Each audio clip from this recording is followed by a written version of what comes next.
భద్రం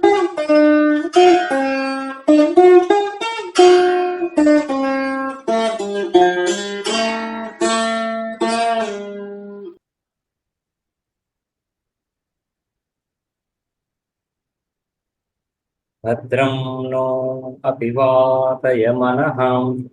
ఓం శాంతి శాంతి శాంతి. శంకర్.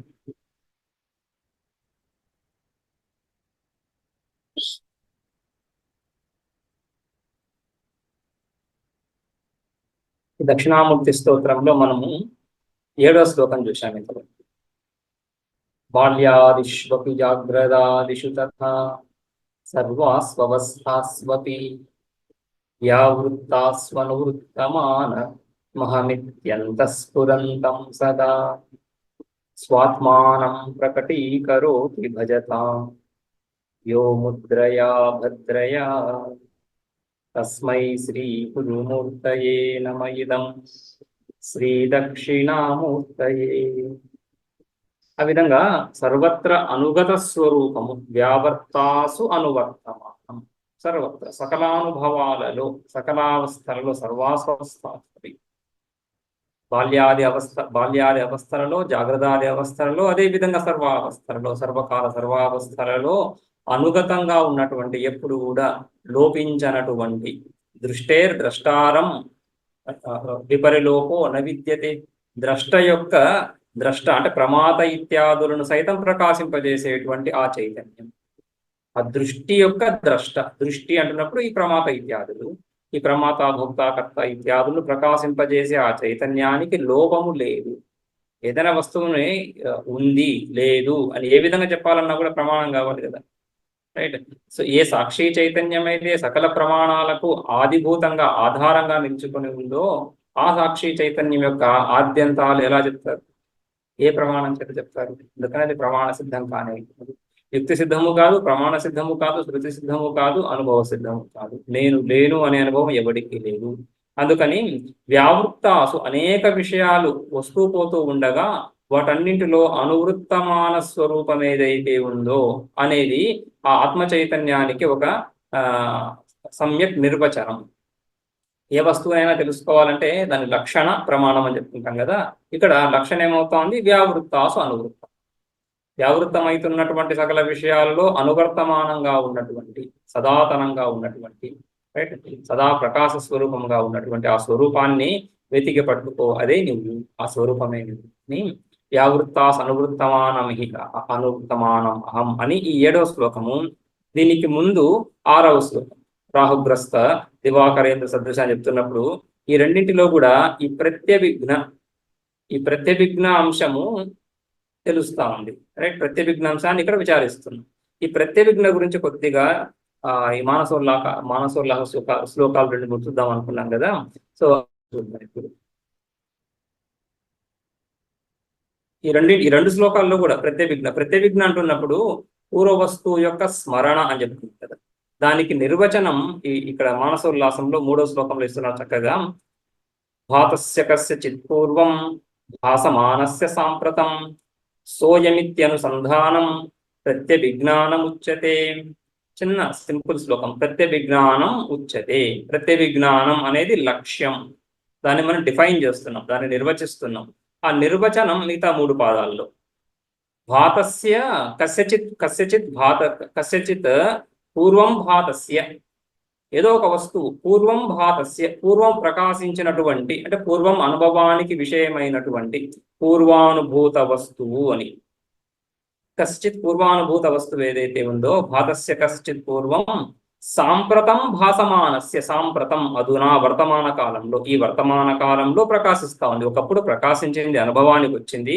ఇప్పుడు వర్తమాన కాలంలో మళ్ళీ సాంప్రతం భాసమానం ప్రకాశిస్తున్నటువంటి, అంటే 2 కాలాల్లో ప్రకాశిస్తున్నటువంటి వస్తువు అని అర్థం. 2 కాలాల్లో, పూర్వకాలంలోను వర్తమాన కాలంలోను ప్రకాశించే ఒకే వస్తువు.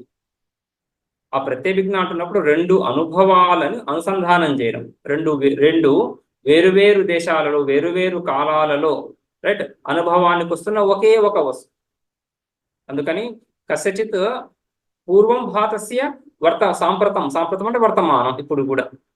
భాస భాసమానస ఇప్పుడు ప్రకాశిస్తున్నటువంటి ఈ రెండింటిలో అనుసంధానం ఏ విధంగా సోయం ఇది అనుసంధానం, అదే ఇది అనేటువంటి అనుసంధానం ఏదైతే ఉందో, రెండు కాలాల్లో ప్రకాశించినటువంటి అంటే ఒకటి భూతకాలంలో ఉంటుంది, ఒకటి సాంప్రతం అన్నాం కదా, సాంప్రతం అన్నాం కాబట్టి వర్తమాన కాలంలో. పూర్వం అనే పదం కూడా వచ్చింది కదా భూతకాలంలో. సో భూతకాలంలోనూ వర్తమాన కాలంలోనూ ప్రకాశిస్తున్నటువంటి ఒక వస్తువు అంటున్నప్పుడు క్షణికత్వాన్ని నిరాకరించడం. ఆ వస్తువు క్షణికం అవ్వదు. ఆ వస్తువు క్షణికమైతే అక్కడ ఇక్కడ ఎలా ఉంటుంది, అక్కడ ఇక్కడ ఉంది కాబట్టి ఇది క్షణికం కాదు, స్థాయి అని. ఆ స్థాయిత్వాన్ని గుర్తించడం స్వయం దేవదత్త ఇత్యాది లోక వ్యవహారాలు. లోకంలో ఆ విధంగా స్వయం దేవదత్త అంటున్నప్పుడు వాడే వీడు అని గుర్తు తెచ్చుకుంటున్నాము. సో వాడు అంటున్నప్పుడు ఒకానొక భూతకాలంలో వాడిని గుర్తించాము, చూసాము, అనుభవానికి విషయమయ్యాడు, జ్ఞానానికి విషయమయ్యాడు. మళ్ళీ ఇప్పుడు వర్తమాన కాలంలో కూడా మనం చూస్తున్నాము, జ్ఞానానికి విషయం అవుతున్నాడు. ఈ రెండింటిని గుర్తించే వ్యక్తి అని కదా ప్రత్యభిజ్ఞ. అయితే ఇది విషయముఖంగా బహిర్ముఖంగా బాహ్య వస్తువులలో ప్రత్యభిజ్ఞ ఈ విధంగా తెలుసుకుంటారు, ఈ విధంగా తెలుస్తా ఉంది. ఇక అంతర్ముఖంగా ఆత్మ విషయకంగా కూడా ప్రత్యభిజ్ఞను చెబుతున్నారు ఇక్కడ. రైట్, ఆత్మ విషయకంగా ప్రత్యభిజ్ఞ ఏమవుతా ఉంది, దాన్నే ఆత్మ కన్వయం చేస్తున్నప్పుడు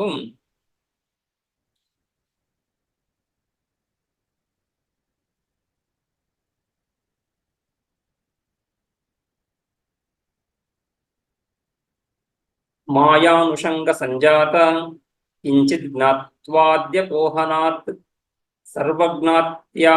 సర్వజ్ఞత్వాద విజ్ఞానం ప్రత్యవిజ్ఞానమాత్మనః. ఆత్మనః ప్రత్యవిజ్ఞానం, ఆత్మనః ఆత్మ విషయమైనటువంటి ఆత్మ యొక్క అంటే ఆత్మ విషయకమైనటువంటి ప్రత్యవిజ్ఞానం ఏ విధంగా ఉంది, మాయానుషంగ సంజాత కించిజ్ఞత్వాది కించిజ్ఞోహం అంటే అహం జ్ఞాత లేదా జ్ఞాత కర్త భోక్త అనేటువంటి అనుభవాలు, తనను తాను జీవుడు కర్త భోక్త జ్ఞాత ద్రష్ట శ్రోత మంత ఇత్యాదులుగా తెలుసుకుంటాడు. శ్రోత నేను వింటున్నటువంటి వాడను, మంత ఆలోచిస్తున్నటువంటి వాడను, ద్రష్ట చూస్తున్నటువంటి వాడను. ఏం చూస్తున్నాము, కొద్దిపాటి విషయం. కించిజ్ఞతనే, సర్వత్ర కించిజ్ఞతనే. ద్రష్ట అని చెప్పినా, శ్రోత అని చెప్పినా, మంత అని చెప్పినా అంతా కూడా కించిజ్ఞత్వం అంటే కొద్దిపాటి విషయాలను తెలుసుకుంటున్నటువంటి వాడను అని. ఈ కొద్దిపాటి విషయాలను తెలుసుకోవడం ఏదైతే ఉందో ఈ కించిజ్ఞత్వం ఇది మాయానుషంగ సంజాతం, మాయాశక్తి ద్వారా తన స్వరూపం ఆవరించబడగా, తన స్వరూపం యొక్క సమ్యజ్ఞానము కలగకపోగా, రైట్, తన స్వరూపం యొక్క సమ్యజ్ఞానం కలగకపోగా మాయానుషంగ సంజాత కించిజ్ఞత్వాది, ఆ కించిజ్ఞత్వాదులు వాటిని అది ఆ విధంగా తన స్వస్వరూప జ్ఞానం కలగకపోగా ఈ కించిజ్ఞత్వం ఆరోపితం అవుతుంది. ఈ ఆరోపిత కించిజ్ఞత్వం ఏదైతే ఉందో ఇది తొలగగా అపోహనాత్, దీనిని విడదీయగా, వేరు చేయగా, అపోహనాత్ దాన్ని విడిచి ఆ అంశాన్ని విడవడం. రైట్, ఆ కించిజ్ఞ కహ జీవుడు బ్రహ్మయే, సర్వజ్ఞ ఆ జీవుడే మళ్ళీ సర్వజ్ఞ అని తెలుస్తున్నాడు. ఈ సర్వజ్ఞత్వ కించిజ్ఞత్వాలలో ప్రత్యేక రైట్, కించిజ్ఞ స్వరూపంగా నేనైతే ఈ కర్తాభోక్తగా తెలుస్తూ ఉన్నానో, నాకు నేను తెలుసుకుంటూ నన్ను నేను ఈ విధంగా భావిస్తున్నానో ఆ కర్తాభోక్త ఆ జీవుడను. రైట్, సర్వజ్ఞ స్వయం ప్రకాశ స్వరూపమైనటువంటి బ్రహ్మ చైతన్యము ఈ రెండింటి ఏ విధంగా అయితే లోకంలో స్వయం దేవదత్త అంటున్నప్పుడు కళ్ళకు కనిపించే వస్తువు లేదా ఇంద్రియాలకు ఉపలబ్ధమైనటువంటి వస్తువు అందులో ప్రత్యభిజ్ఞ చూస్తుంది. ఇక్కడ ప్రత్యభిజ్ఞాయతే అంటూ ప్రబోధ అవస్థలో ప్రత్యభిజ్ఞానం ద్వారా ఆత్మస్వరూపాన్ని నిర్ధారణ అంటున్నప్పుడు ఆత్మ విషయక ప్రత్యభిజ్ఞ. అందుకని మాయానుషంగ సంజాత కించిజ్ఞత్వాది అపోహనాది వీటిని విడవగా సర్వజ్ఞత్వాది విజ్ఞానం సర్వజ్ఞ స్వరూపం ఏదైతే ఉందో ఆ స్వరూపమే నేను. సర్వజ్ఞ అంటున్నప్పుడు సర్వశ్చ అసౌజ్ఞశ్చ అని, అంటే సర్వం జానాతి అంటున్నప్పుడు మళ్ళీ అక్కడ కూడా మళ్ళీ సోపాధిక స్వరూపం అవుతుంది. సర్వజ్ఞం అన్నప్పుడు సర్వజ్ఞత్వం సర్వం జానాతి అని అర్థం తీసుకుంటే సర్వం అనే పదం ఉంటుంది, సర్వం అనేటువంటి విషయం ఉండాలి కదా. సర్వం అంటే సర్వపద వాచ్య ప్రపంచం, ఆ సంపూర్ణ జగత్తును తెలుసుకుంటున్నాను అంటున్నప్పుడు జగద్దృష్ట్యా చెప్తున్నప్పుడు మళ్ళీ అక్కడ సోపాధిక రూపం మాయావిష్టం అని చెప్పుకోవాల్సి ఉంటుంది. అలా కాకుండా సర్వజ్ఞం అన్నప్పుడు సర్వం చ అసౌజ్ఞశ్చ, సర్వం అంటున్నప్పుడు సర్వజగదధిష్టానం, జగత్తు యొక్క యథార్థ స్వరూపం, యాథాత్మ్యం, ఆ యథార్థ స్వరూపాన్ని, అధిష్టాన స్వరూపాన్ని, ఆ అధిష్టాన స్వరూపం ఎలా తెలుస్తా ఉంది? ఆ మాయా స్వరూపాన్ని విడవగా అని. ఆ విధంగా ఏ విధంగా అయితే శ్లోకంలో కూడా స్వయం దేవదత్త అంటున్నప్పుడు తత్కాల తద్దేశాలు సహదేవదత్త అని, ఆ విధంగా పూర్వకాలంలో ఆ దేవదత్తుడి యొక్క జ్ఞానం కలిగినప్పుడు వాడు ఎక్కడో ఏదో కొంత ఆ ఏదో ఒక విశేష దేశంలో కనిపించాడు, ఒక విశేష కాలంలో కూడా కనిపించాడు, రైట్? సో ఆ దేశ కాలాలతో కూడినటువంటి వస్తువు, ఈ దేశ కాలాలతో కూడినటువంటి వస్తువు రెండు విశిష్ట స్వరూపాలు, రెండు ఒకటే అవ్వవు, రెండు వేరువేరుగా ఉంటాయి. కాబట్టి ఆ దేశ కాలాలు, ఈ దేశ కాలాలు రెండింటి నుంచి దేవదత్తుణ్ణి వేరు చేస్తే అప్పుడు ఐక్యబోధ కలుగుతుంది. స్వయం దేవదత్త అంటున్నప్పుడు మనకు ఐక్యబోధ కలుగుతా ఉంది, అందులో ఏమి సంశయం లేదు, ఐక్యబోధనే కలుగుతా ఉంది. కానీ ఆ ఐక్యబోధ ఎలా కలుగుతా ఉంది అని విచారించినప్పుడు, స్వయం దేవదత్త అనే వాక్యము నుంచి ఐక్యబోధ ఎలా కలుగుతుందని విచారించినప్పుడు లక్షణ చేయాల్సి వస్తాం. వాక్యము అంటే పదాల ద్వారా వాక్యం యొక్క అర్థం మనకు తెలియాలి, పదాల ద్వారా తెలియాలి. వాక్యములో పదాలు ఉంటున్నాయి, పదాల ద్వారా తెలియాలి. అంటే పదం నుంచి పదం యొక్క అర్థం తెలుస్తుంది. ఆ పదం యొక్క అర్థం, పదార్థం ఏదైతే ఉందో ఆ పదార్థాలకి సంబంధం, రెండు పదార్థాలు సహా అయం, ఈ రెండు పదాల నుంచి రెండు పదార్థాలు, ఆ పదార్థాలకు ఒక అన్వయం కలగాలి. కానీ ఇక్కడ అన్వయం ఏ విధంగా కలుగుతా ఉంది? అభేదం, రెండు ఒకటే అని తెలుస్తాం, రైట్? సో సహపదానికి సహపదానికి అయం పదానికి ఒకే అర్థం ఎలా వస్తుంది? లక్షణ ద్వారా. ఏం లక్షణ చేస్తున్నాం? భాగత్యాగ లక్షణం. ఆ తత్కాల తద్దేశ అంశాలు ఏవైతే ఉన్నాయో అవి విడిచి, రైట్, వాటిని విడిచిపెట్టి ఆ విశేష అంశం ఏదైతే ఉందో, దేవదత్త యథార్థ స్వరూపం ఏదైతే ఉందో, సహపదం చేత ఆ దేవదత్త స్వరూపాన్ని మాత్రమే తీసుకుంటున్నాం, దేశకాలాలను పక్కన పెట్టి. అదేవిధంగా అయం పదం చేత కూడా ఆ దేవదత్త స్వరూపాన్ని మాత్రమే తీసుకుంటున్నాం, దేశకాలాలను విడిచి. అప్పుడు సహా అంటే దేవదత్తుడు, అయం అన్న దేవదత్తుడు, సోయం అంటున్నప్పుడు ఆ దేవదత్తుడే ఈ దేవదత్తుడిని అభేద జ్ఞానం కలుగుతాం.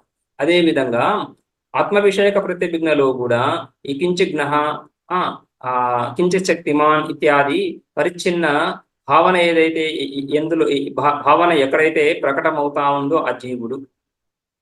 ఆ జీవునిలో ఆ ఉపాధి ద్వారా కలిగినటువంటి ధర్మాలు, ఉపాధి యొక్క సంబంధము, ఇవన్నీ కూడా మాయా కార్యాలు, మాయికాలే.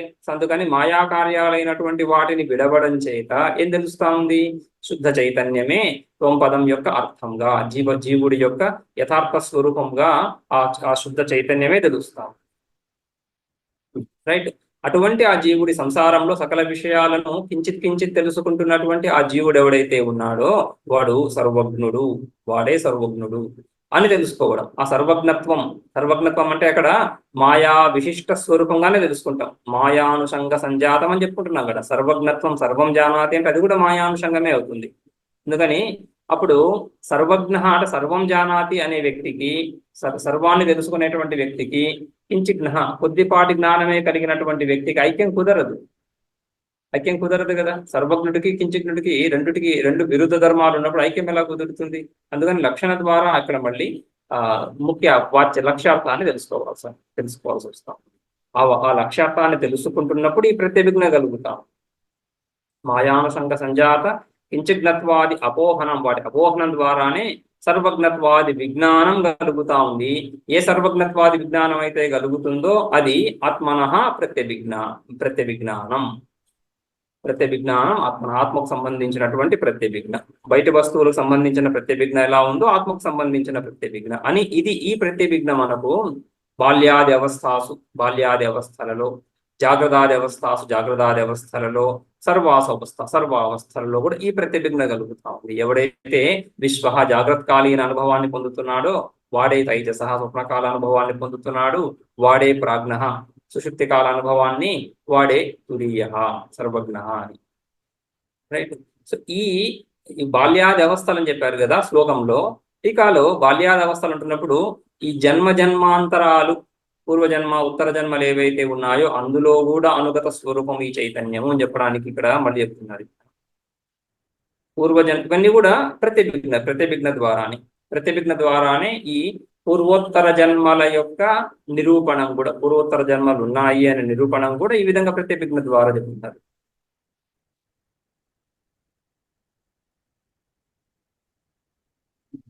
పూర్వజన్మానుభూతార్థ స్మరణాన్ మృగశాభకః జననీ స్తన్యపానాయ స్వయమేవ ప్రవర్తతే. ఈ యోగ సూత్రాల్లో కూడా యోగ సూత్రాలు, సాంఖ్య సిద్ధాంతము సర్వత్రా ఈ పునర్జన్మను ఈ విధంగా నిరూపిస్తారు. మృగశాపక, మృగ అంటే పశువు ఏదైనా, మృగశాపక, శాపక అంటే ఆ పశువుకు పుట్టినటువంటి కాఫ్, ఆ పిల్ల ఏదైతే ఉందో అది పుట్టిన వెంటనే దానికి ఎవరు చెప్తున్నారు స్తన్యపానం చేయాలని? ఎవరు నేర్పించే వాళ్ళు ఎవరు లేరు అక్కడ. అయినా కూడా అది మృగశాపక జనని స్తన్యపానాయ స్వయమేవ ప్రవర్తతే, అదే ప్రవృత్తిని పొందుతుంది. స్తన్యపానం యొక్క ప్రవృత్తి, పాలు తాగడం అనేటువంటి ప్రవృత్తి దాంట్లో స్వాభావికంగా సహజంగా కలుగుతా ఉంది. ఎలా అంటున్నప్పుడు దానికి స్మృతి ఉండాలి, స్మరణ ద్వారానే కలుగుతా ఉంది. ఎక్కడి నుంచి స్మరణ వస్తూ ఉంది అంటే పూర్వజన్మానుభూతార్థ స్మరణాత్. పూర్వజన్మానుభూతార్థ స్మరణాత్ అంటే ఇక్కడ స్మరణం అని చెప్తున్నాం కదా. ఈ స్మరణము వాస్తవానికి ఇక్కడ స్మృతిగా కాకుండా ప్రత్యభిజ్ఞ, మనం ప్రత్యభిజ్ఞ గురించి చర్చిస్తున్నాం కదా. ఆ పూర్వజన్మలో ఏ శిశువు ఇక్కడ మృగశాపక అంటున్నాం కానీ పూర్వజన్మలో మృగము, పశుపక్షాదులో మనుషులు మనకు తెలియదు, కానీ పూర్వజన్మ ఒకటి ఉంది. అందులో ఇది ఈ స్తన్యపానాన్ని అనుభవించింది. స్తన్యపానం యొక్క అనుభూతి అందులో ఉంది. ఆ అనుభవజన్య సంస్కారాలు ఉన్నాయి. ఆ సంస్కారాల ద్వారా మళ్ళీ ఇక్కడ స్మృతి ఇక్కడ ఉద్భుతం అవుతా ఉంది. ఈ మృగశాపక ఈ పిల్లలో ఈ విధంగా స్తన్యపానం చేయాలనేటువంటి స్మృతి ఆ పూర్వజన్మ అనుభవం నుంచి కలుగుతా ఉంది. సో పూర్వజన్మలో అనుభవాన్ని పొందినటువంటి ప్రాణి ఇక్కడ ఈ విధంగా మళ్ళీ స్తన్యపాన స్మరణము తద్వారా క్రియ కలుగుతున్నటువంటి ప్రాణి. ఈ రెండింటిలో ఒక అనుగత తత్వము లేకపోతే, ఒక అనుగత అంశము లేకపోతే, రైట్, అది జీన్స్ అని చెప్పుకోవచ్చు, అయినా కూడా ఒక అనుగత అంశం లేకపోతే, రైట్. సో ఆ అనుగత అంశము ద్వారానే ఇటువంటి ప్రక్రియ నడుస్తుంది. కాబట్టి పూర్వజన్మ అనేది ఒకటి ఉండాలి. ఇక్కడ స్మరణ కలుగుతా ఉంది. ఈ స్మరణకు ఆధారంగా ఒక అనుభవం ఉండాలి. అది ఆ జన్మలో మొట్టమొదటి క్రియ, అది మొట్టమొదటి క్రియ. కాబట్టి ఈ జన్మలోనే ఆ మృగ శిశువు ఏదో జ్ఞానాన్ని పొందిందని చెప్పడం కుదరదు. కాబట్టి పూర్వజన్మ అనేది సిద్ధమవుతా ఉంది. అదేవిధంగా శిశువు యొక్క భయం, చిన్నపిల్లవాడు జారిపోతున్నప్పుడు, ఒళ్ళో నుంచి జారుతున్నప్పుడు గట్టిగా ఏదైతే వస్త్రాన్ని అది పట్టుకుంటున్నాడో అది కూడా పూర్వజన్మానుభూత మృత్యువు యొక్క స్మరణం అని చెప్తారు. పూర్వజన్మలో వాడు ఏదైతే మృత్యువుని పొందాడో ఆ మృత్యు యొక్క స్మరణము, దాని ద్వారా కలిగినటువంటి భయము, ఆ భయం యొక్క అనుభవము, తత్ సంస్కారాలు ఇక్కడ ఉంటూ వాడిని ఆ విధంగా వాడు మళ్ళీ మృత్యుహేతువులైనటువంటి కింద పడడం అనేటువంటిది ఏదైతే ఉందో మృత్యుహేతువు నిమిత్తం అది, దాని నుంచి మళ్ళీ వాడు భయపడుతూ ఆ విధంగా ఒక ప్రతిచర్య చేస్తున్నాడు. కాబట్టి పూర్వజన్మ అనేది సిద్ధమవుతుంది అని పూర్వజన్మను కూడా ఈ విధంగా ప్రత్యభిజ్ఞ ద్వారా నిరూపిస్తారు. సో ఆ ప్రత్యభిజ్ఞ ద్వారా పూర్వజన్మ నిరూపించడం, ఇక్కడ ఆ ప్రత్యభిజ్ఞ ద్వారా ఆత్మ యొక్క అనుగతి లేదా ఆత్మ యొక్క వ్యాప్తి ఈ శరీరంలో ఉండే సకలావస్థలలోనూ, ఈ శరీరమే కాకుండా దీనికి పూర్వ శరీరాన్ని జీవుడు ఏదైతే గ్రహించాడో అందులోను. సో ఆ విధంగా ఒక పరంపర, ఒక గతి, అంటే జన్మ మృత్యు ప్రవాహము. ఆ జన్మ మృత్యు ప్రవాహంలో సదా ఈ ఆత్మస్వరూపం యొక్క వ్యాప్తిని చూపించడం. స్థిరంగా ఒక ఆత్మస్వరూపం ఒకటి ఉంది, మార్పు లేనటువంటిది. మార్పు ఉంటే మళ్ళీ అది ఆ విధంగా పూర్వాపర అవస్థలను గ్రహించలేదు అని, రైట్. అందుకని తస్మాత్ నిశ్చయతే స్థాయి ఇత్యాత్మ దేహాంతరేష్వపి. ఇతర దేహాలలో కూడా, ఇతర శరీరాల్లో కూడా ఈ ఆత్మస్వరూపం వ్యాప్తి పొంది ఉంది అని చెప్పడం అని ఆ విధంగా ప్రత్యభిజ్ఞ, రైట్. సో ప్రత్యభిజ్ఞ ద్వారా ఈ జన్మలోను, జన్మాంతరాల్లోనూ, ఈ జన్మలో అనేక అవస్థలలో, జాగ్రత్త అవస్థలో కూడా అనేక విధాలుగా ప్రత్యభిజ్ఞ. ఆ ప్రత్యభిజ్ఞ ద్వారా ఒక స్థాయి ఆత్మ, స్థిరమైనటువంటి ఆత్మస్వరూపం ఉంది. స్థిరమైనటువంటి స్థాయి అంటున్నప్పుడు క్షణికము కాదు అని నేను అది మొన్న 30వ క్లాస్ అని చెప్పుకున్నాం. స్థాయి అంటున్నప్పుడు క్షణికత్వాన్ని నిరాకరించడం, ఆత్మ క్షణికము కాదు అని నిరాకరించడం. సకల ప్రపంచం, మిగిలిన వస్తువులన్నీ, అనాత్మ వస్తువులన్నీ క్షణికాలే. అందులో బౌద్ధులు క్షణిక విజ్ఞానవాదులతో మనకు మనకు విభేదమేమీ లేదు. జగత్తంతా కూడా క్షణికము అని చెప్పడం. కానీ ఆ జగత్తునంతా కూడా క్షణికము అని నిరూపించేటువంటి ఒక సాక్షి చైతన్యం ఉంది. ఆ సాక్షి చైతన్యము క్షణికము కాజాలదు, అది స్థాయిగా ఉంది. ఒకసారి స్థాయి అని చెప్పినప్పుడు సుషుప్త అవస్థలో కూడా మళ్ళీ అదే స్వరూపం ఉంది అని తెలుస్తా ఉంది. రైట్. సో ఆ విధంగా ప్రత్యభిజ్ఞ ద్వారా జాగ్రత్త అవస్థలోను, స్వప్నావస్థలోను, జాగ్రత్తకాలీన అనుభవాల్లోను, తర్వాత జన్మ మరణ ప్రవాహంలోను కూడా. జన్మ మరణ ప్రవాహం అని చెప్పినప్పుడు ఈ చైత్ర మైత్రాది విభిన్న శరీరాల్లో, ఎందుకంటే ఒక చైత్రుడి యొక్క ఈ వర్తమాన శరీరము, పూర్వ శరీరంలో ఆత్మస్వరూపం అనుగతము అని చెప్పినప్పుడు, ఇక రెండు రెండు వేరు వేరు శరీరాల్లో ఆత్మస్వరూపం అనుగతము అని చెప్పినప్పుడు అదే అదే విధంగా సకల శరీరాల్లో కూడా, రైట్, చైత్రుడి ద్వారా సంబంధం లేకపోయినప్పటికీ ఇతర శరీరాల్లో కూడా చైతన్యం ఏదైతే ఉందో అది ఒకటి అని తెలుస్తుంది. ముందు చైత్రుడి యొక్క జన్మమృతి ప్రవాహంలో ఆత్మ ఒకటి అని నిరూపితమైన తర్వాత అదే విధంగా ఇతర శరీరాలు, ఇతర దేహాల్లో కూడా అదే చైతన్యము ప్రకాశితం అవుతా ఉంది అని ఒక అనుగత స్వరూపము. వ్యావర్తాలు ఏవైతే వ్యావృత్తిని ఏవైతే పొందుతున్నాయో అందులో అనువర్తమానంగా. రైట్. సో ఆ విధంగా ప్రత్యభిజ్ఞ గురించి కొంత చర్చ, ప్రత్యభిజ్ఞ యొక్క లక్షణము ఇత్యాదులు.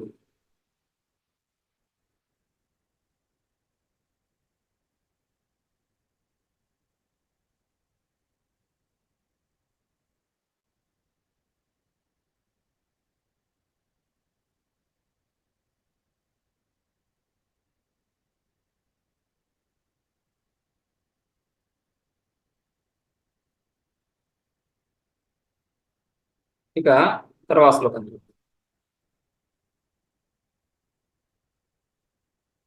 8వ శ్లోకం.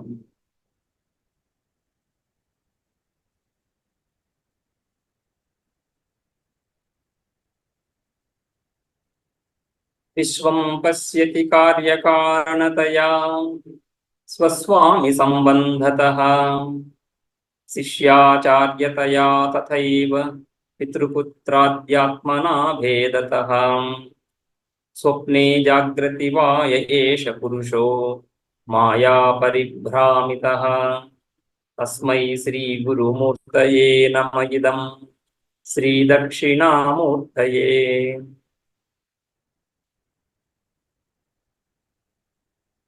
భేదతః విశ్వం పశ్యతి. జీవుడు ఈ ప్రపంచాన్ని, విశ్వం అంటే సర్వం, జగత్ అంతా కూడా, ఈ జగత్తునంతటిని, విశ్వం అనే పదానికి సర్వం అని అర్థం ఉంది కదా. సర్వం పశ్యతి, ఈ సంపూర్ణ జగత్తుని ఎలా చూస్తున్నాడు? భేదతః, భేదము ద్వారా భిన్నంగా చూస్తున్నాడు, భిన్నంగానే చూస్తున్నాడు. అహం ఇదం అనేటువంటి భావనతోనే చూస్తున్నాడు.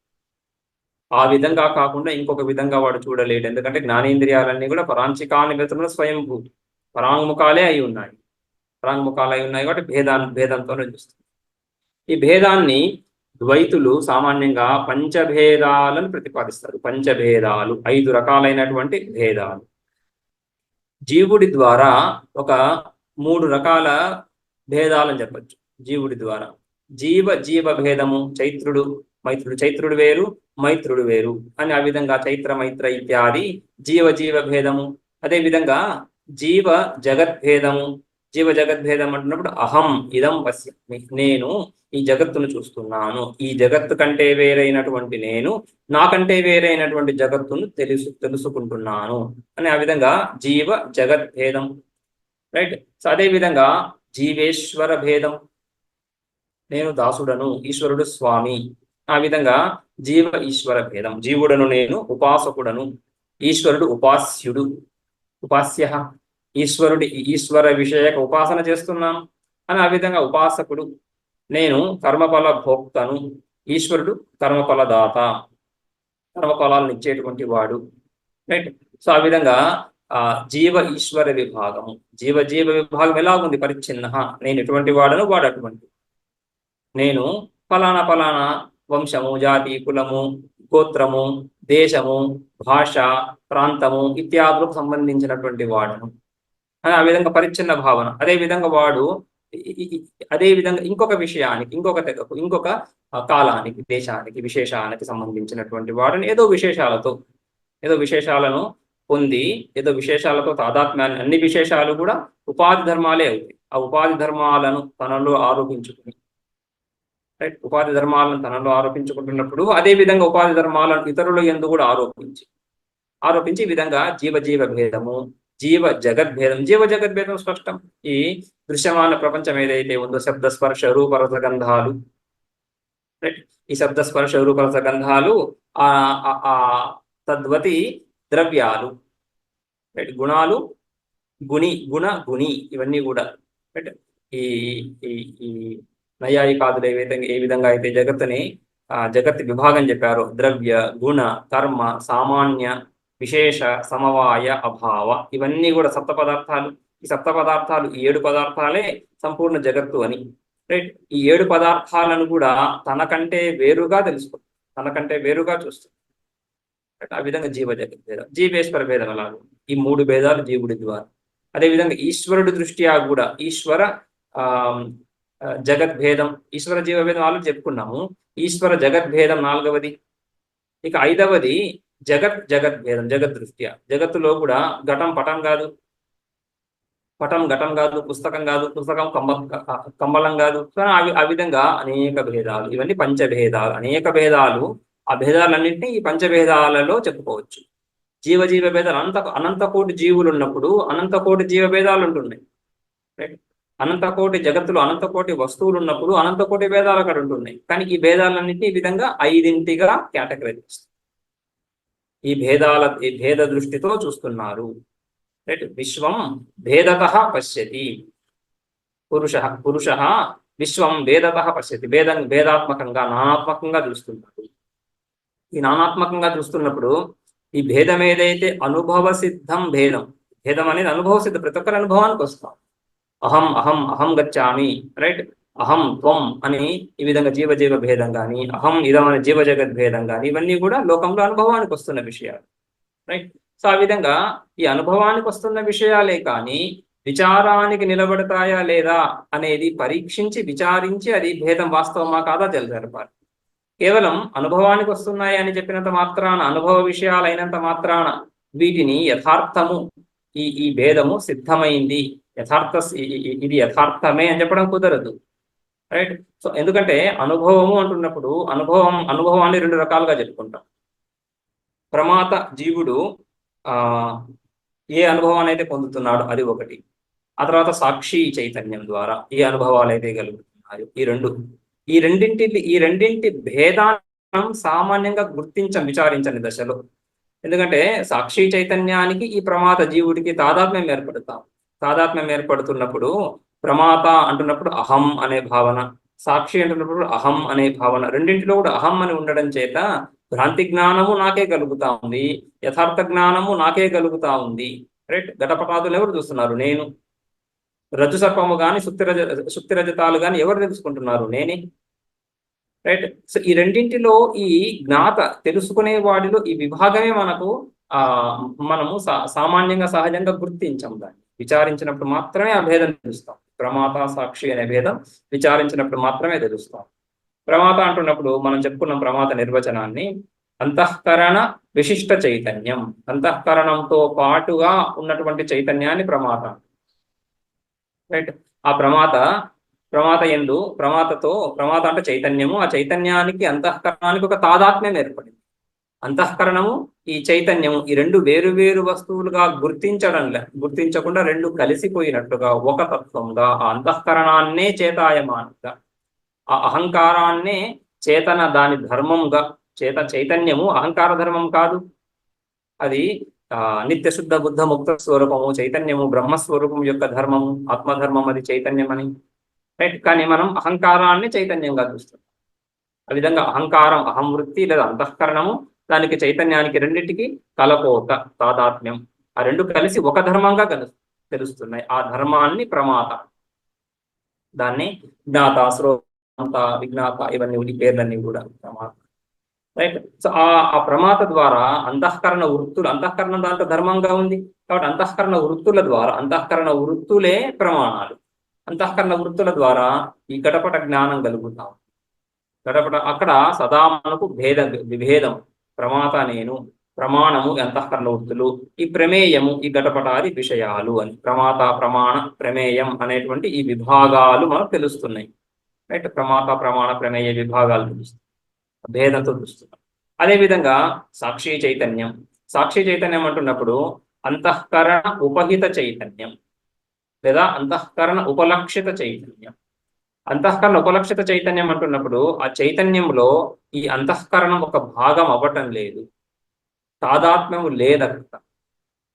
కానీ అంతఃకరణము ద్వారా ఆ చైతన్యాన్ని సూచిస్తున్నాము.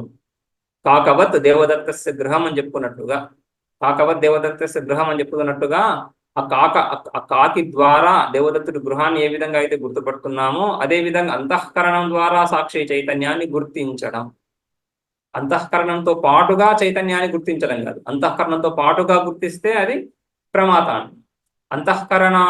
అంతఃకరణం ద్వారా సూచించబడుతున్నటువంటి చైతన్యం అంటే ఈ అంతఃకరణం జడము, ఇది సకల విషయాలను స్వతహా ప్రకాశింపజేయలేదు, ప్రకాశింపజేస్తున్నట్లుగా అనిపిస్తా ఉంది. ఆ ప్రకాశింపజేయడానికి దానికి సామర్థ్యం ఎక్కడి నుంచి వస్తా ఉంది? ఆ విధంగా కేనోపనిషత్తులో మనం ఆ ప్రశ్న చూస్తాం, కేనేషితం పతతి ప్రేషితం మనః, కేన ఇషితం ప్రేషితం మనః పతతి. ఈ అంతఃకరణము దేని ద్వారా, ఏ చైతన్యం ద్వారా ప్రేరేపించబడి ప్రేరణ పొంది సామర్థ్యాన్ని పొంది తన విషయాల యందు ప్రవృత్తమవుతుంది అని. సో ఆ చైతన్యాన్ని అది సాక్షి చైతన్యం, రైట్. సో ఆ సాక్షి చైతన్యం ద్వారా విషయాలు తెలుస్తున్నాయి. ఏంటివి? ఈ భ్రాంతులన్నీ కూడా, రజ్జు సర్ప ఇత్యాది భ్రాంతులు. అక్కడ అంతఃకరణ వృత్తి లేదు, రైట్. అంతఃకరణ వృత్తి ఇదం అనే అంశాన్ని తెలియజేస్తూ చరితార్థం అయిపోతా ఉంది. దానిపైన దానికి వ్యవహారం లేదు. ఇదం, రైట్. అయం సర్ప అన్నప్పుడు అయం అనే అర్థాన్ని మాత్రమే ప్రకాశింపజేస్తా ఉంది. ఎదురుగా ఉన్నటువంటి రజ్జుని అయం అని అది ప్రకాశింపజేస్తూ చరితార్థం అయిపోతా ఉంది. దాని తర్వాత అయం అని ప్రకాశింపజేసిన తర్వాత అందులో సర్పబుద్ధి ఏదైతే ఉందో అది ఆ రజ్జులో ఉన్నటువంటి అజ్ఞానం, రజ్జు వచ్చిన చైతన్యనిష్ట అజ్ఞానం, ఆ అజ్ఞానమే సర్పాకారంగా, సర్ప జ్ఞానాకారంగాను పరిణమిస్తా ఉంది, రైట్. అందుకని అజ్ఞాన వృత్తి ద్వారా సర్పం తెలుస్తాం. సాక్షి చైతన్యం చేత అజ్ఞాన వృత్తి ద్వారా సర్ప జ్ఞానం కలుగుతా ఉంది, అది భ్రాంతి. అదేవిధంగా అంతఃకరణంలో కలిగే సుఖాలు దుఃఖాలు ఉన్నాయి. ఇవన్నీ ఎలా తెలుస్తున్నాయి? ఇవి కూడా అంతఃకరణం ద్వారా తెలియదు కదా. అంతఃకరణమే అంతఃకరణాన్ని ఎలా తెలుసుకుంటుంది? కర్తృకర్మ విరోధం ఏర్పడుతుంది. అదే కర్త, అంతఃకరణమే కర్త, తెలుసుకునేవాడు. అంతఃకరణమే తెలియబడే వస్తువు ఎలా అవుతుంది? అందుకని అక్కడ కూడా ఈ సుఖ దుఃఖాలు ఈ స్మరణ స్మృతి జ్ఞానాలు ఇవన్నీ కూడా అంతఃకరణ వృత్తులన్నీ కూడా, ఘటాకార పటాకార వృత్తులు ఇవన్నీ కూడా సాక్షి చైతన్యం ద్వారానే ప్రకాశితం అవుతుంది, రైట్. సో ఆ విధంగా సాక్షి చైతన్యం ద్వారాను ప్రమాత ద్వారాను వేరు అంశాలు ఇక్కడ మనకు తెలుస్తున్నా కూడా ఆ ప్రతిభిజ్ఞ స్మరణ మాత్రము, ఈ రజ్జు సర్పాన్ని చూసిన వాడను నేనే, ఘటపటాలను చూస్తున్న వాడను నేనే, భ్రాంతి జ్ఞానం పొందిన వాడను నేనే, ఆ భ్రాంతి జ్ఞానం తొలగిన తర్వాత రజ్జు జ్ఞానం కలిగిన వాడను నేనే అని అనిపిస్తుంది. ఎందుకంటే ప్రమాతకు సాక్షి చైతన్యానికి తాదాత్మ్యం ఏర్పడతాం. ఈ రెండింటిలో, ప్రమాతలోను సాక్షి చైతన్యంలోను చైతన్యాంశం ఒకటే కదా. ఆ చైతన్యాంశం ద్వారా ఈ రెండింటికి ఒక తాదాత్మ్యం ఏర్పడుతూ ఆ విధంగా జ్ఞానం కలుగుతాం, రైట్. సో ఆ విధంగా ఈ రెండింటి యొక్క భేదం, ప్రమాత సాక్షి చైతన్యం యొక్క భేదం కూడా మనకు అవగతం అవ్వటం లేదు. శాస్త్ర దృష్ట్యా సాక్షి అనే పదాన్ని తీసుకొస్తున్నాం, లోక దృష్ట్యా కాదు కదా. లోక దృష్ట్యా ప్రమాతనే, రైట్. సో ఈ విధంగా ఈ అంశాలను విచారిస్తూ ఎదురుగా కనపడుతున్నటువంటి విషయాలు ఏవైతే ఉన్నాయో, కటపటాలు, ఈ పంచభేదాలు, జీవ భేదం కానీ, జీవ జగద్భేదం కానీ, జగద్భేదం కానీ, ఈ భేదాలన్నీ కూడా వాస్తవాలా కాదా అని విచారించాలి కదా. ఆ విచారించి అప్పుడు నిర్ణయించాలి. అలా విచారించకుండా ఈ ద్వైత దర్శనాలు, న్యాయాది దర్శనాల్లో ఎదురుగా కనిపిస్తున్నటువంటి వస్తువులు ఏవైతే ఉన్నాయో, ఘటపటాదులు, ఈ భేదాలు ఏవైతే ఉన్నాయో వాటిని పుష్టి చేయడానికి, వాటికి పుష్టి కలిగించడానికి ఒక వ్యవస్థను ఏర్పరుస్తుంది. మనం ఇంతకుముందు చెప్పుకున్నట్లు ద్రవ్య గుణ కర్మ సామాన్య విశేష సమవాయ అభావాన్ని ఒక పదార్థాలను విభజించి అందులో ఆత్మను ఒక పదార్థంగా పెట్టేశారు.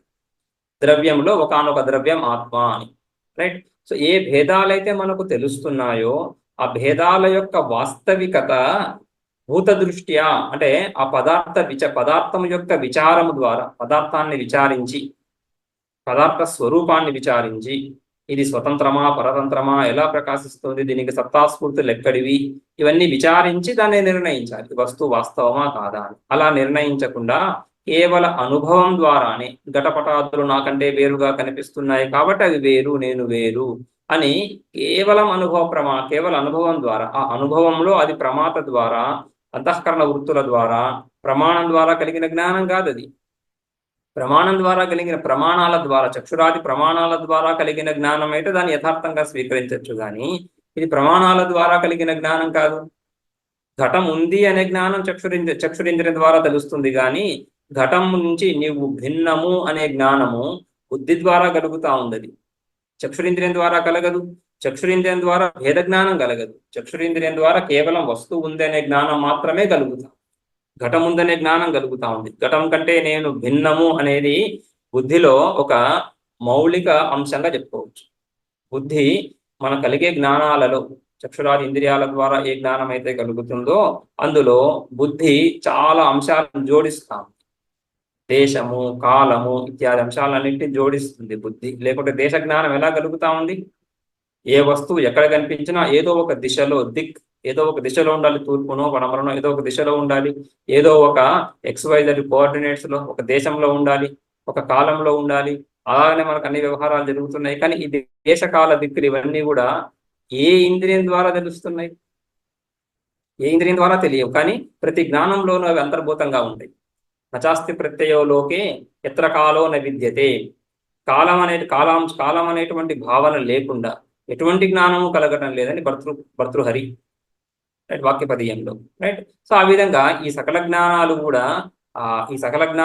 కూడా ఇవి కేవలం చక్షురాది ఇంద్రియాలు కేవలం ప్రమాణం ద్వారానే కాకుండా అనేక అంశాలు అందులో బుద్ధి ద్వారా కలుగుతున్నాయి.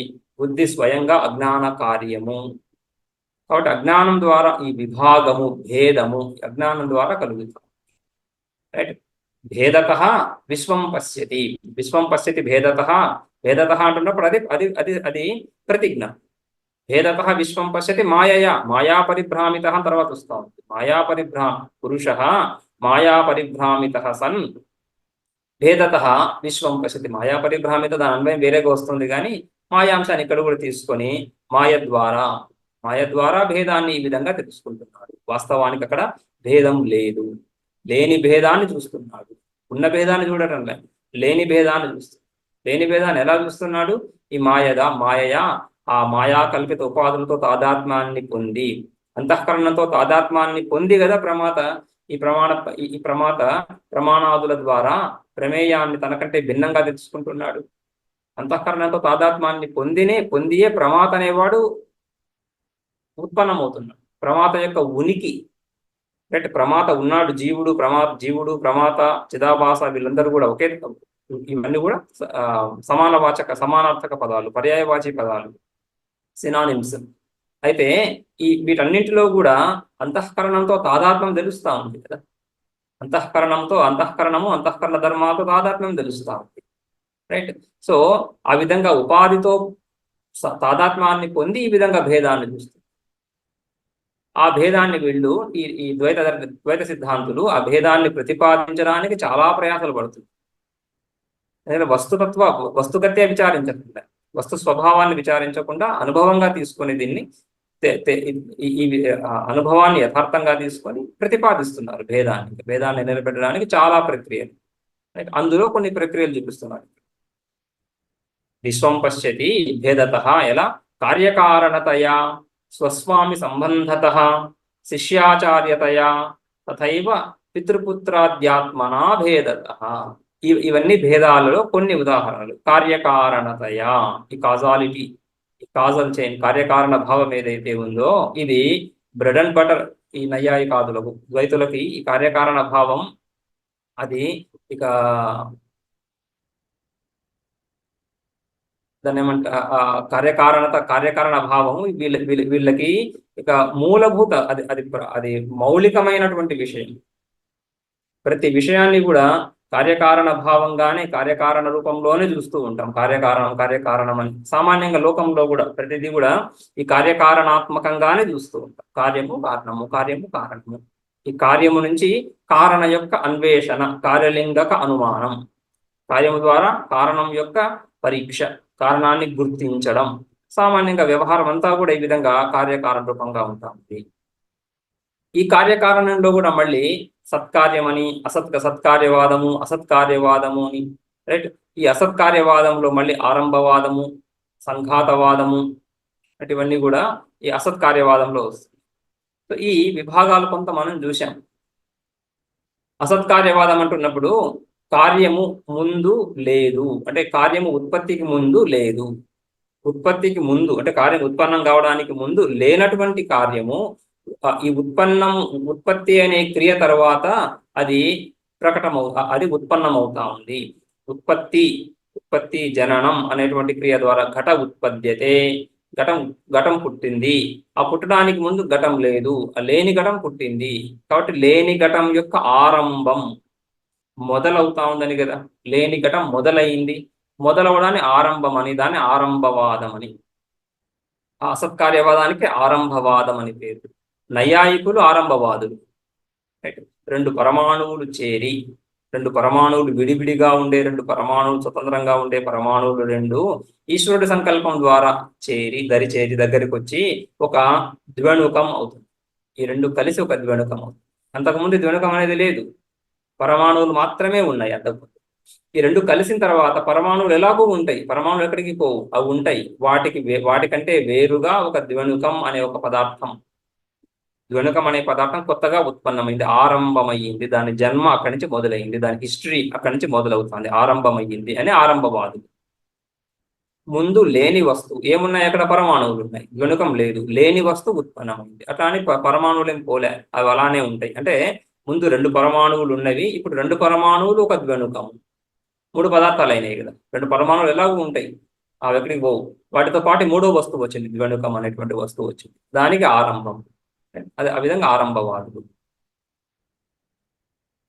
రైట్. ఈ ఆరంభమైనప్పుడు ఈ మూడో వస్తువు ఏదైతే ఉత్పన్నమైందో అది అంతకుముందు శూన్యం కదా. దాని స్వరూపం ఏంటి, దాని స్వభావం ఏంటి, శూన్యం.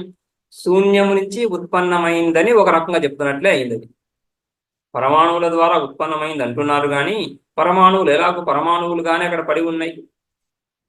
ఈ ద్వణుకం అనే పదార్థం ఉత్పన్నం కాకముందు పరమాణువులు ఉన్నాయి, తర్వాత కూడా అలానే ఉన్నాయి. కానీ ద్వణుకం అనే కొత్త పదార్థం వచ్చింది, ఇది ఎక్కడి నుంచి వచ్చింది, పరమాణువుల నుంచి ఎందుకంటున్నావు, పరమాణువులు ఎలాగో అక్కడ ఉన్నాయి.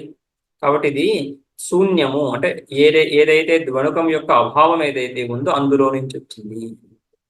అభావానికి భావాన్ని చెప్తుంది. ఎందుకని ఈ జగత్తుని నిరూపించాలి, ఈ వస్తువులు యథార్థంగా ఉన్నాయని నిరూపించాలి. ఏ మార్పు లేకుండా పరమాణువులు అలా పడి ఉంటే ఈ జగత్తు ఇలా కనిపించదు మనకు. జగత్తు ఇలా కనిపిస్తుందంటే ఈ విభిన్న వస్తువులు ఏవైతే ఉత్పన్నమవుతున్నాయో ఇవన్నీ ఆరంభం అవ్వాలి. సో ఆరంభం అవ్వాలి, వీటిని నిరూపించాలనే తాపత్రయంలో ఏం చెప్తున్నారు, శూన్యం, అభావం భావాన్ని ధరిస్తా ఉంది. ఏదైతే భగవానుడు గీతా శాస్త్రంలో చక్కగా దాన్ని నిరాకరించారు. నాసతో విద్యతే భావ, నా భావో విద్యతే సతః. రైట్. నాసతో విద్యతే భావ, నా అసత భావ విద్యతే. అసత్తుకు భావము అభివ్యక్తి ఉండదు, అదేవిధంగా సత్తుకు అభావము నాశనము ఉండదు. ఏదైతే శూన్యమో శూన్యంగానే ఉండాలి, కానీ సత్స్వరూపంగా ఎలా అవుతుంది. ఏదైతే సత్స్వరూపమో సత్స్వరూపంగానే ఉండాలి, కానీ శూన్యం ఎలా అవుతుంది.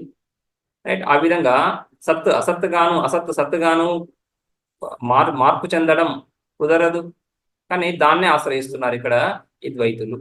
రైట్. కార్యకారణ భావం, కార్యకారణాత్మకంగా జగత్తుని ఈ విధంగా చూస్తారు. వేదాంతులు సత్కార్యవాదాన్ని ప్రతిపాదిస్తున్నారు. వాస్తవానికి వేదాంతులు సాంఖ్యులు కూడా, సాంఖ్య, యోగ, మీమాంస, వేదాంత వీళ్ళందరూ కూడా సత్కార్యవాదాన్ని ఆశ్రయిస్తున్నారు. అసత్కార్యవాదంలో ఈ దోషాలు ఉన్నాయి కాబట్టి, సత్తవ్వడం, అసత్తవ్వడం ఇవన్నీ ఉన్నాయి కాబట్టి ఈ దోషాల ద్వారా అసత్కార్యవాదాన్ని నిరాకరించి సత్కార్యవాదం ఏమవుతా ఉంది, ఈ ఘటం ఏదైతే నువ్వు ఉత్పన్నమవుతుంది అంటున్నావో అది మృత్తికా రూపంగా ముందే ఉంది, మృత్తికలో ముందే ఘటం ఉంది. ఆ ఉన్న ఘటం, మృత్తికలో ఏ ఘటం అయితే ఉందో ఆ ఘటము ఒక నామరూపాన్ని సంతరించుకొని ఘటం అనే నామాన్ని, ఆ తర్వాత ఆ కంబు గ్రీవాదిమతాకారం, ఆ కుండ మూతి చిన్నగా ఉంటూ దాని ఉదర భాగం పెద్దగా ఉంటూ ఆ ఒక విశేష ఆకృతి, ఆ ఆకృతిని ధరించి ఆ ఆకృతిని పొంది అది రూపం, దాని రూపము, ఆ రూపాన్ని నామాన్ని పొందుతాను ఎవరు, మృత్తికనే.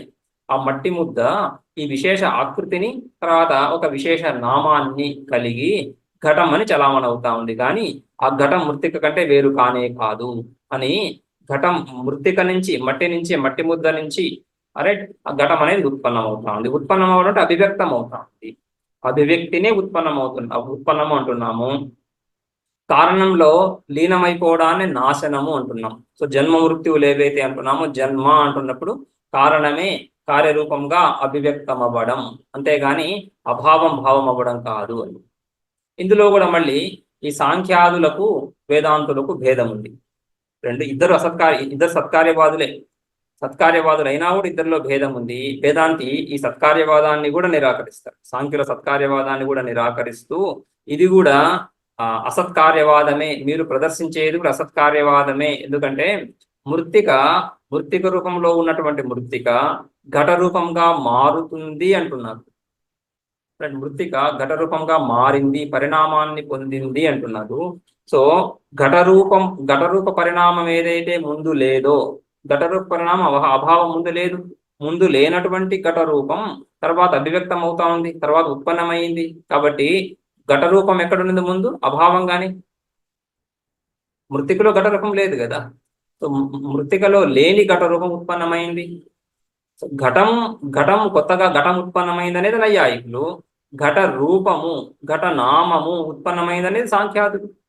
మళ్ళీ ఇక్కడ ఉత్పత్తిని చెప్తున్నప్పుడు ఇదే నైయాయికులు కూడా సాంఖ్యులను నిరాకరిస్తున్నటువంటి విషయం. సాంఖ్యులు నైయాయికులు పరస్పరంగా ఒకరి సిద్ధాంతాలను ఎవరు ఖండిస్తున్నారు అక్కడ. అందులో సాంఖ్య సిద్ధాంతంలో ఈ దోషం వస్తూ ఉంది. లేని రూపం ఉత్పన్నమవుతుంది అంటున్నారు.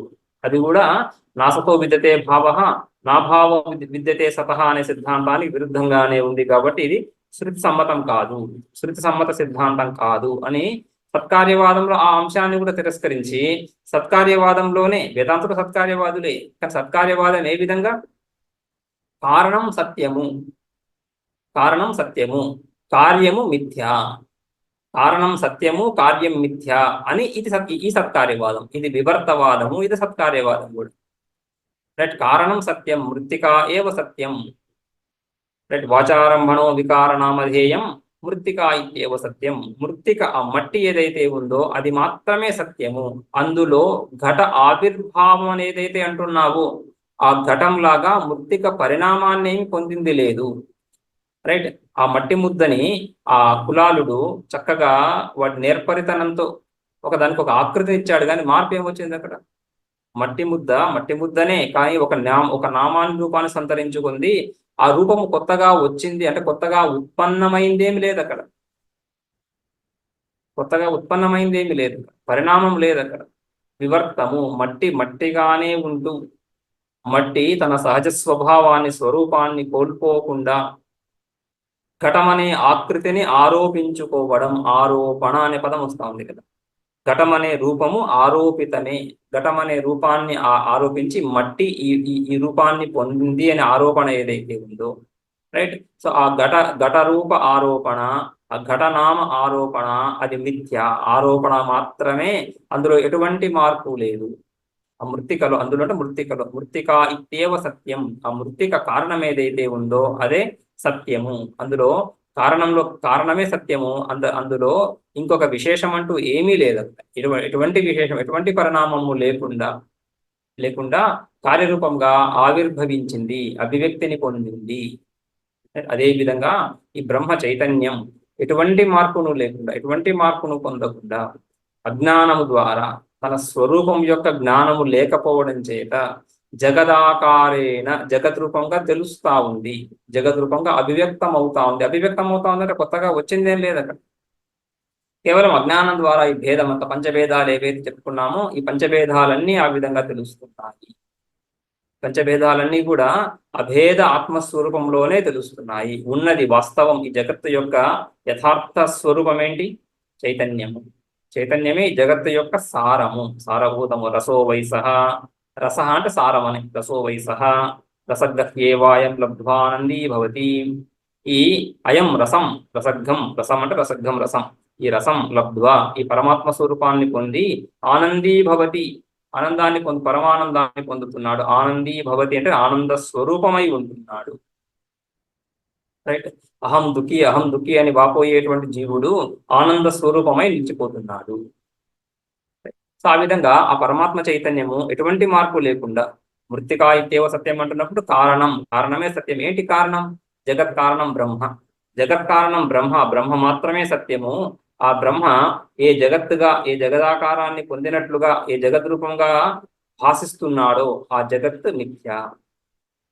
బ్రహ్మ సత్యం, జగన్మిథ్య అని ఆ విధంగా కార్యకారణ భావాన్ని చెప్తున్నాం. కానీ ఏ విధంగా కార్యకారణ భావం? ఈ విధంగా సత్కార్యంగా చూసుకోవాలి. అలా కాకుండా కార్యకారణతయా జీవుడు ఏదైతే చూస్తున్నాడో ఈ విధంగా విచారించకుండా, ఏ కార్యకారణ భావాన్ని అయితే చూస్తున్నాడో, ఏ కార్యకారణాత్మకంగా జగత్తుని భావిస్తున్నాడో, జగత్తంతా కూడా ఈ విధంగా ఉత్పన్నమైందని, జగత్తులో వివిధ విషయాలు ఉత్పన్నమవుతున్నాయని, రైట్. సో ఆయా కారణాల ద్వారా ఆయా కార్యాలను పొందుతానని భావిస్తున్నాడు. అదంతా కూడా మాయా కార్యము, మాయ ద్వారా ఆ విధంగా చూసుకున్నాడు. ఇది భేదం. ఒకసారి విశ్వం భేదత పశ్యతి అంటున్నప్పుడు నానా విషయాలని చెప్పుకున్న తర్వాత, ఎక్కడైతే నానా వస్తువులు ఉంటున్నాయో ఆ నానా వస్తువులకి సంబంధం ఉండాలి. ఒక వస్తువుకి ఇంకొక వస్తువుకి సంబంధం ఉండాలి. సంబంధం లేకుండా వస్తువులతో వ్యవహారం కుదరదు, రైట్. అన్ని విసిరేసినట్టుగా విడివిడిగా అన్ని పదార్థాలు ఉండి ఎటువంటి వ్యవహారము వాటి మధ్యలో ఎటువంటి వ్యవహారం లేకపోతే సంసారం ఎక్కడి నుంచి వచ్చింది?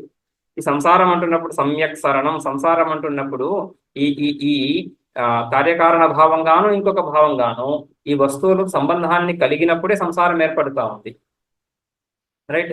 సో అందుకని సంసారం అంతా కూడా ఆ సంబంధాల ద్వారా వ్యవహారము సంబంధము ఇది కదా సంసారం.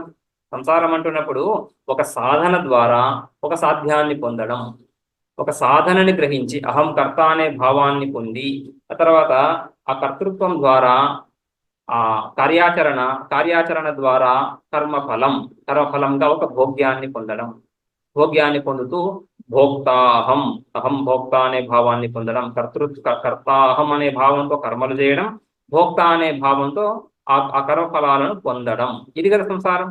ఈ సంసారం అనేది ఈ జగత్తులో ఏ విషయాలైతే తెలుస్తున్నాయో వాటిలో సంబంధం లేకుండా కుదరదు. అందుకని కార్యకారణతయ దాన్ని చూడాల్సి వస్తూ ఉంది జీవుడికి. కార్యకారణ భావం ఇత్యాది సంబంధాలు లేకుండా వస్తువులతో వ్యవహారమే కుదరటం లేదు వాడికి. కాబట్టి ఆ వ్యవహార సిద్ధి గురించి ఈ విధంగానే చూస్తుంది. కర్మలు చేస్తూ జగత్తులోకి వస్తాడు, కర్మలు చేస్తూనే జగత్తులో ఉంటాడు. ఆ కర్మఫలాలను పొందడానికి మళ్ళీ జగత్తులోని సంసారంలోనే పరిభ్రమిస్తూ ఉంటాడు. మళ్ళీ ఈ సంసారంలోనే భ్రమిస్తూ ఉంటాడు. తిరుగుతూ ఉంటాడు.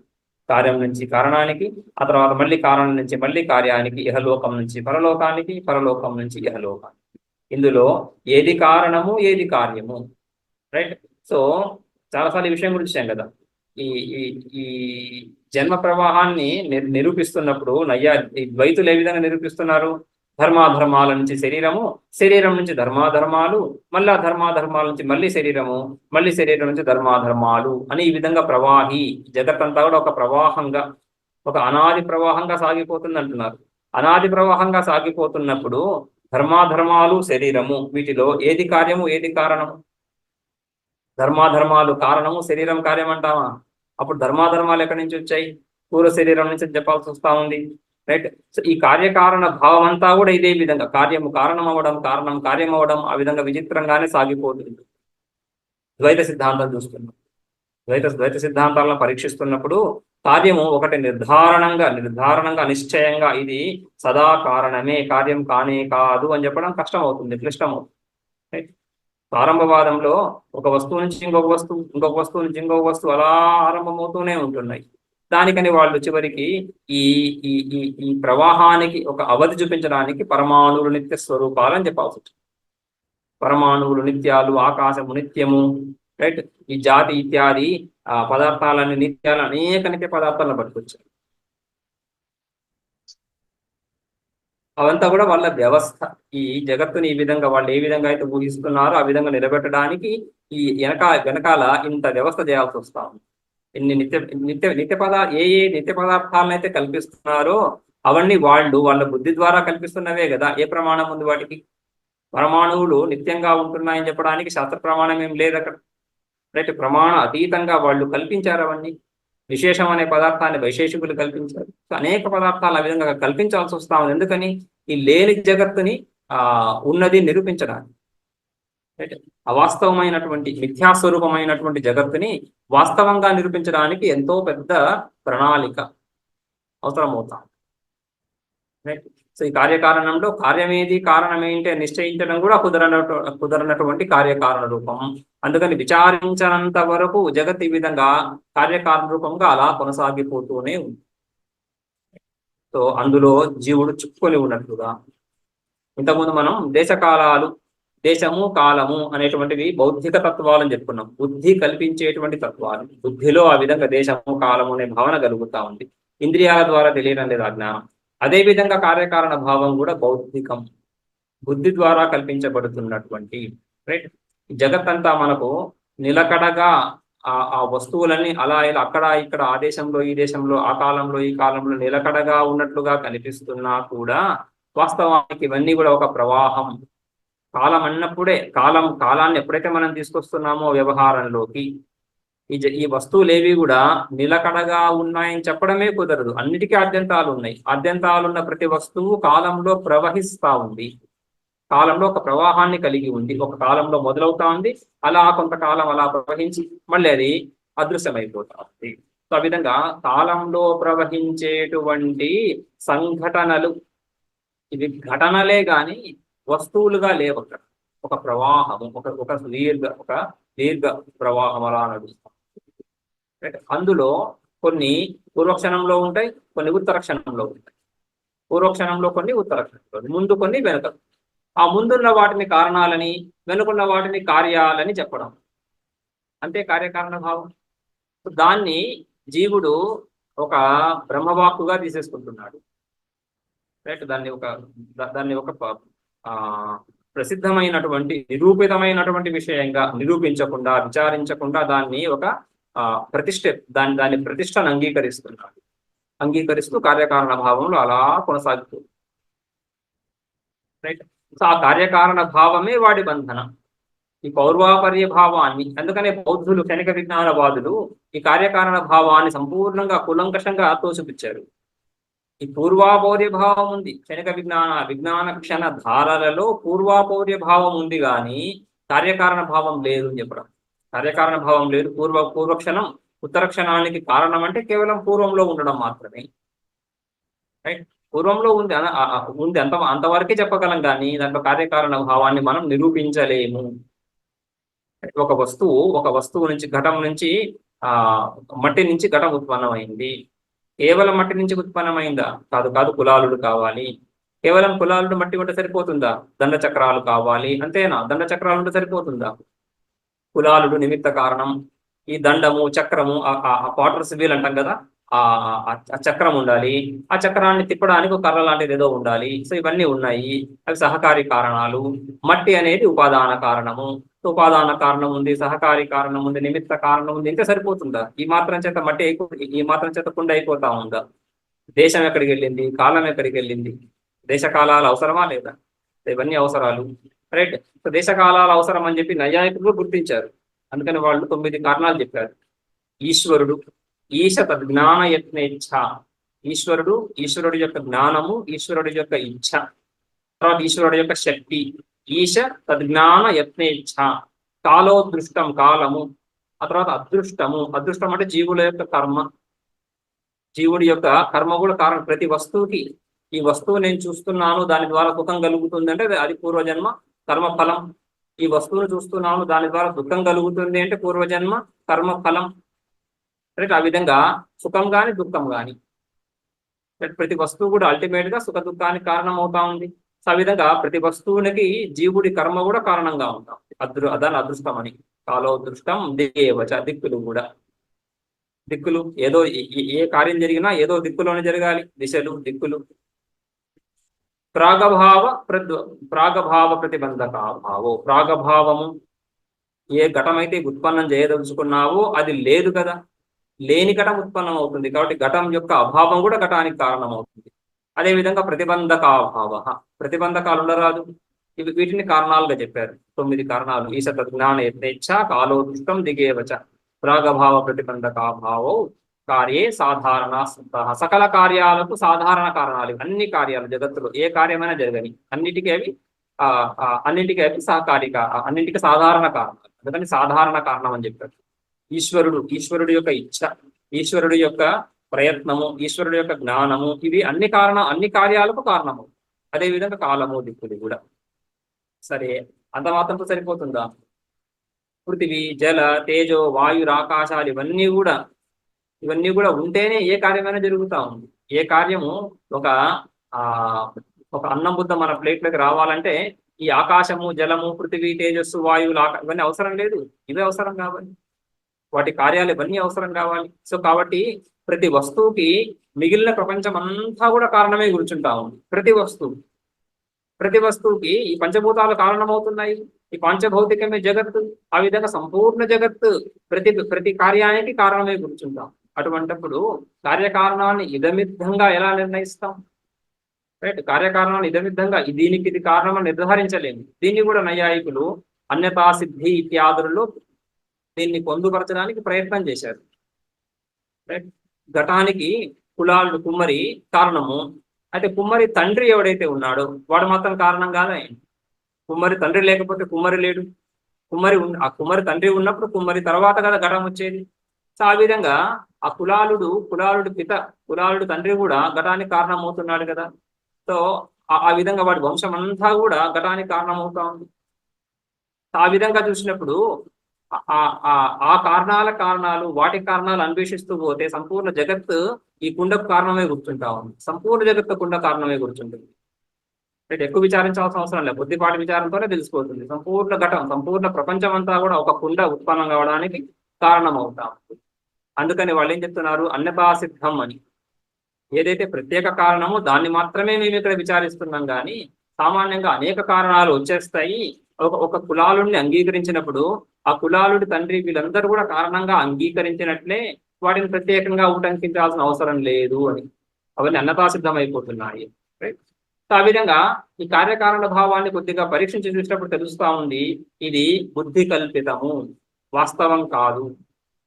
కార్యకారణ భావం ఇదేమి పారమార్థిక సత్యం కాదది, కేవలం కల్పితము, వ్యవహారానికి అనుగుణంగా ఉంటా ఉంది. లోకంలో ఈ కార్యకారణ భావం లేకుండా వ్యవహారం కుదరదు. కాబట్టి వ్యవహారోపయోగి, వ్యవహారానికి ఉపయోగపడతా ఉంది. వ్యవహారానికి ఏవేవైతే ఉపయోగపడుతున్నాయో వాటిని మనం వ్యావహారిక సత్యాలుగా అంగీకరిస్తాం కూడా. ఆ విధంగానే వ్యవహారం నడుస్తూ ఉంది. అయితే ఈ వ్యావహారిక సత్యాలుగా మాత్రమే గుర్తించి పారమార్థికాలుగా గుర్తించకపోతే సమస్య లేదు. వ్యావహారిక సత్యాలని వ్యావహారికాలుగా మాత్రమే గుర్తించడమే మిథ్యాత్వ బుద్ధి. ఇది మిథ్యాస్వరూపము అని. దాంట్లో పారమార్థికతను ఆపాదించకపోవడం నేను పారమార్థిక స్వరూపాన్ని గుర్తిస్తాను. ఈ వ్యావహారిక సత్యాలకు, వ్యావహారిక విషయాలకు అతీతంగా వీటన్నిటికీ ఉనికిని ఇస్తున్నటువంటి నేను పారమార్థిక స్వరూపాన్ని, మిగిలినవన్నీ కూడా వ్యావహారికాలు అని గుర్తించడం, అది సమ్యక్ జ్ఞానం. కార్యకారణ భావం యొక్క పరాకాష్ఠ అక్కడ లభిస్తుంది. ఈ కార్యకారణ భావానికి అంతటికీ కూడా మూలభూతంగా ఒక కారణం ఉంది. ఏంటా కారణం? చైతన్యము, పరబ్రహ్మ స్వరూపము. ఈ కార్యకారణాలన్నింటినీ నిలబెడుతున్నటువంటి, కార్యకారణాలన్నింటికి ఉనికి ఇస్తున్నటువంటి ఒకానొక చైతన్య స్వరూపము. అది స్వతసిద్ధ స్వరూపము, స్వయం ప్రకాశ స్వరూపము, పరతంత్రం కానటువంటి స్వతంత్ర స్వరూపము. అటువంటి స్వరూపం ద్వారానే ఈ జగత్తంతా అభివ్యక్తమవుతుందని ఈ కార్యకారణ భావాన్ని నిరాకరిస్తూ విచారిస్తూ తెలుసుకోవాలి. రైట్, అందుకని ఇక్కడ పురుష మాయా పరిభ్రామిత, మాయయా లేదా పురుష మాయయా విశ్వం భేదత కార్యకారణతయా పశ్యతి. అయితే ఈ కార్యకారణ భావంలో కూడా ఈ విధంగా కార్యకారణ భావాన్ని మనం వ్యవహార ముఖంగా స్వీకరించినా కూడా సకల వ్యవహారాలు కుదరటం లేదు. అందులో కుదరటం లేదు. అందుకని ఇక ఇతర సంబంధాలు కూడా కావాల్సి వస్తూ ఉంది. ఈ కార్యకారణ భావము ఇత్యాదులను సాక్షాత్ సంబంధంగా చెప్పుకోవచ్చు. ఇక పరంపరా సంబంధాలు కొన్ని ఉన్నాయి. పరంపరా సంబంధం అంటే ఒక మనకు ప్రత్యక్షంగా కనపడినటువంటి, మన ఇంద్రియాదులకు కనపడినటువంటి సంబంధం. భూతలే ఘటో అస్తి అంటున్నప్పుడు మన ఇంటిలో ఒక కుండ ఉంది. ఆ ఇంటిలో కుండ ఉంది అన్నప్పుడు ఆ ఇంటిలో ఆ ఫ్లోర్ మీద కుండ పెట్టబడి ఉంది. ఈ రెండింటికి మధ్యలో ఒక సంయోగ సంబంధం ఉంది. సంయోగ సంబంధం తెలుస్తా ఉంది. అక్కడ సంయోగ సంబంధం మనకు మన కళ్ళకు కనిపిస్తా ఉంది. భూమి ఉంది, ఆ భూమి పైన ఆ కుండ ఉంది, ఆ కుండకి భూమికి సంయోగం తెలుస్తా ఉంది. అటువంటి సంబంధాలని సాక్షా సంబంధాలు అంటున్నాం. కార్యకారణ భావాన్ని ఇంచుమించు సాక్షా సంబంధాలు తీసుకొచ్చుకోవచ్చు. ఇక పరంపరా సంబంధాలు కొన్ని ఉన్నాయి. పరంపర అంటే మనకు కనిపించకుండా, ఇక్కడ స్వస్వామి సంబంధత అంటున్నాడు. స్వస్వామి సంబంధత పురుష విశ్వం స్వస్వామి సంబంధత పశ్యతి. ఈ స్వస్వామి సంబంధం, స్వ అంటే స్వత్త, నాకు సంబంధించినటువంటిది, నా వస్తువు, నా అధీనంలో ఉన్నటువంటిది, నా నియంత్రణలో ఉన్నటువంటిది అటువంటి వస్తువు స్వ. తర్వాత స్వత్త అని, తర్వాత స్వామి. స్వామి అంటే యజమాని, దీని యొక్క యజమాని నేను. ఇది నాకు సంబంధించినటువంటి వస్తువు, నేను స్వామిని, ఇది నా నా సంపత్తి, నా యొక్క వస్తువు అని. ఆ విధంగా ఆ వస్తువుకి వ్యక్తికి ఉన్న సంబంధం స్వస్వామి సంబంధం. ధని పురుషుడు, ధని వ్యక్తి. ధనం ఎక్కడ ఉంటుంది? వాడు ఎప్పుడు గంపలో పెట్టుకొని నెత్తి మీద మోసుకొని తిరగాడు. సో ధనం ఎక్కడో వాడి కోశాగారంలోనో ఆ బ్యాంకులోనో ఎక్కడో ఉంటుంది, రైట్? సో అక్కడ అందరి ధనం ఉండొచ్చు. బ్యాంకులో మనం బ్యాంకు ఉదాహరణ తీసుకుంటే బ్యాంకులో అందరి ధనం ఉంటుంది. అందులో కొంత భాగం మీద ఒక సంఖ్య, దాని మీద నాది అనేటువంటి ఒక భావన, దానికి నేను స్వామిని, యజమానిని అనేటువంటి ఒక భావన. అంటే అది భావన, అది క్లియర్గా స్పష్టంగా బుద్ధిలో ఉండే భావన, రైట్? అది బుద్ధిలో ఉండే భావన, బాహ్యంగా తెలిసేదేం కాదు, జగత్తులో కనిపించేదేం కాదు. కనీసం కార్యకారణం అంటున్నప్పుడైనా సరే, జగత్తులో ఈ మృత్తిక ఉంది, ఈ ఘటం ఉంది, ఈ రెండింటికి సంబంధం ఉంది, ఈ సంబంధాన్ని ఈ విధంగా తెలుసుకుంటున్నాము. ఎత్ర ఎత్ర ఘట తత్ర మృత్తిక, ఎక్కడెక్కడైతే ఘటం ఉందో అక్కడ మృత్తిక ఉంది అనేదో ఆ విధంగా మనం సంబంధాన్ని నిరూపించచ్చేమో. కానీ స్వస్వామి సంబంధం ఇది శుద్ధంగా బుద్ధిలో కలిగేటువంటి భావన. కానీ ఈ భావన ద్వారా లోక వ్యవహారం నడుస్తాం, రైట్? సో లోక వ్యవహారం గడుస్తుంది ఈ స్వస్వామి సంబంధం ద్వారా. అయితే ఈ స్వస్వామి సంబంధం కూడా వ్యవహార సిద్ధి గురించి మనం ఏర్పరచుకున్నటువంటి ఒక వ్యవస్థ, రైట్? ఇవన్నీ లేకపోతే వ్యవహారం జరగదు. కాబట్టి వ్యవహార సిద్ధి గురించి ఇవన్నీ ఏర్పరచుకున్నటువంటి వ్యవస్థ. మనం ఏర్పరచుకున్న ఈ వ్యవహారంలోనే మనము బందీ అయిపోతున్నాము. ఈ వ్యవహారాన్ని పారమార్థికంగా తీసుకోవడం చేత, ఈ వ్యవహారాన్ని, ఈ సంబంధాలను పారమార్థికంగా తీసుకోవడం చేత, ఈ సంబంధాలను విచారించకపోవడం చేత, సంబంధాలను విచారించి అవి వ్యవహారికాలు అని గుర్తించి వ్యవహార స్థలంలో వ్యవహారికాలు ఉంటున్నాయి అని అంతవరకే వాటిని పరిమితం చేసి పారమార్థికతను వాటికి ఆపాదించకుండా, పారమార్థికతను ఆపాదించినప్పుడు ఏమవుతుంది?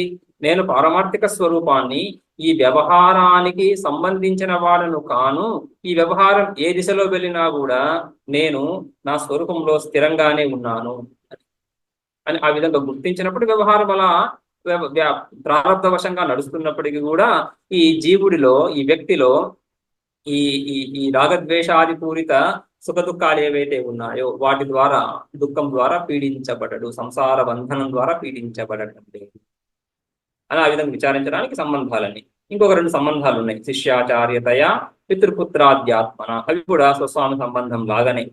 వాటిని రేపు విచారిద్దాం.